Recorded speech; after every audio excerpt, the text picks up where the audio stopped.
শিক্ষক দিবস উপলক্ষে বাংলাদেশের আপামর শিক্ষক সমাজকে ডাক্তার আবুল কাশেম শিক্ষা ফাউন্ডেশনের পক্ষ থেকে আন্তরিক অভিনন্দন, শুভেচ্ছা এবং বিশেষ কৃতজ্ঞতা জানাই।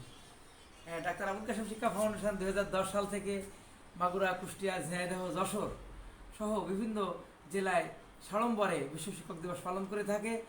8 জন করে আদর্শ শিক্ষকরা আমরা সংবর্ধনা দিয়ে থাকি। এবছর আমরা প্রোগ্রামটা ফরিদপুর জেলা শহরে করব।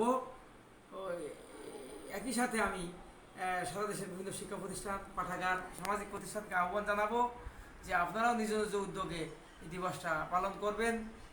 এই একই সাথে আমার আরেকটা আহ্বান, সেটা হচ্ছে করোনার এই 542 দিন স্কুল কলেজ মাদ্রাসা ছুটি থাকাতে বিশাল ক্ষতি হয়েছে শিক্ষার্থীদের। এটার জন্য আমরা দ্রুত কাটিয়ে উঠতে পারি। এজন্য শিক্ষক সমাজ আরও যেন উদ্দীপ্ত হন, শিক্ষার্থীদের আরও বেশি তদারকি করেন, তাদের পড়াশোনার বেশি বেশি খোঁজখবর নেন, তাদের সাপ্তাহিক পরীক্ষা, মাসিক পরীক্ষা নেন। এভাবে বিভিন্নভাবে তাদেরকে যেন আরও বেশি তারা গড়ে তোলেন।